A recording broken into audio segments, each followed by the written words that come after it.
Everyone, welcome back to my new daily ব্লগে। আমি কিন্তু প্রতিদিনে ঘুম থেকে উঠে সর্বপ্রথম এই গুপ্ত বাক্সর দিকে চলে আসি ধেয়ে পেয়ে। এসেই দেখি আজকে আমার জন্য মহিষের মাংস রাখা আছে। তো এই তো আমি আজকে মহিষের মাংস রান্না করব। তো সবাইকে আমার ডেলি ব্লগে ওয়েলকাম। আজকের ব্লগটায় আমি সকাল দুপুরে কি কি রান্না করলাম সেটাই আপনাদের সাথে শেয়ার করব।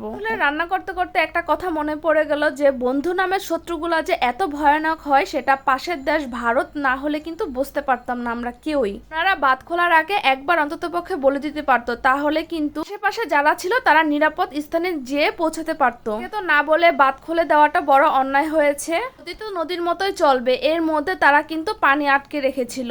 উন্নাকালে তো পানি তারা দেয়ই না, আর বর্ষাকালে পানি সব ছেড়েই দেয়। কথা চিন্তা করে দেখেন, ভারত কিন্তু খুব মজা নিচ্ছে। তারা মজা করে বলছে আমরা পানি ছেড়ে দেওয়াতে কিন্তু বাংলাদেশ হাবুডুবু খাচ্ছে পানিতে। আসলে এসব কথা কি কখনো মানা যায়? আসলে আমি তো অন্ততপক্ষে মানতে পারছি না। যে এত বড় বড় কথা বলতেছে, তাদের তো পানির আটকে রাখাটাই বড় অন্যায় হয়েছে। অন্যায় করেও আবার তারা সিনাজুরি করছে। আসলে যা হয় ভালোর জন্যই হয়। বাংলাদেশ তো এবার বুঝতে পারলো, এবার তো তাদের টনকটা নড়বে। গত বছরে কিন্তু আমরা সিলেটের বন্যায় খুব আতঙ্কিত ছিলাম আর অনেক ক্ষয়ক্ষতি হয়েছে আমাদের বাংলাদেশের। তো আমরা যাতে নেক্সট টাইম থেকে আর এরকম ক্ষয়ক্ষতির সম্মুখীন না হতে পারি, সেই উদ্যোগটা কিন্তু আমাদের এবছর থেকেই নিতে হবে, সবার একত্রিত হয়ে। আসলে বাংলাদেশ কত নির্বোধ ছিল, এতদিন ভারতকে নিজের বন্ধু মনে করেছে, আজকে বন্ধুই কিন্তু শত্রুর কাজ করে দিল। তো যাই হোক, এতেই কিন্তু বোঝা যায় কখনো শত্রুকে আপন ভাবতে নেই, আর কখনো কারোর সাথে শত্রুমি করে কিন্তু কখনো ভালো থাকা যায় না। তো যাই হোক, আপনাদের সাথে কথা বলতে বলতে আমার কিন্তু দুপুরে রান্নাটা শুরু করে দিলাম। আর আজকে আমি কিন্তু নিজের হাতে মহিষের মাংসটা রান্না করব। আর এই মহিষের মাংসটা আমার ফার্স্ট টাইম খাওয়া হবে।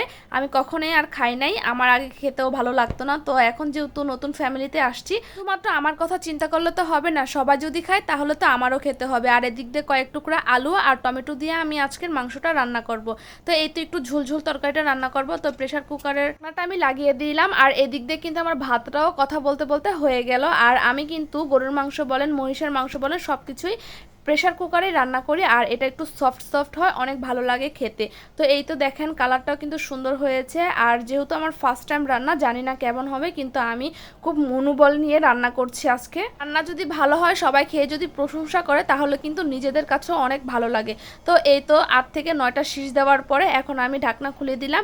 আর এই তো আজকের জন্য আমার এই মহিষের মাংস তো কেমন হয়েছে জানাবেন।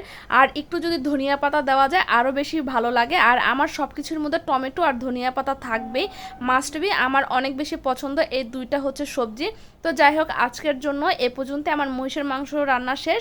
তো সবাই ভালো থাকবেন, সুস্থ থাকবেন। আমার ভিডিওটা যদি ভালো লেগে থাকে সবাই প্লিজ শেয়ার করে দিবেন। একটা ভিডিওর মধ্যে বলে দিব যে আজকের এই মহিষের মাংসটা স্বাদ কেমন হয়েছে, আর আপনারা বলবেন তো কমেন্টে যে কেমন হবে স্বাদটা।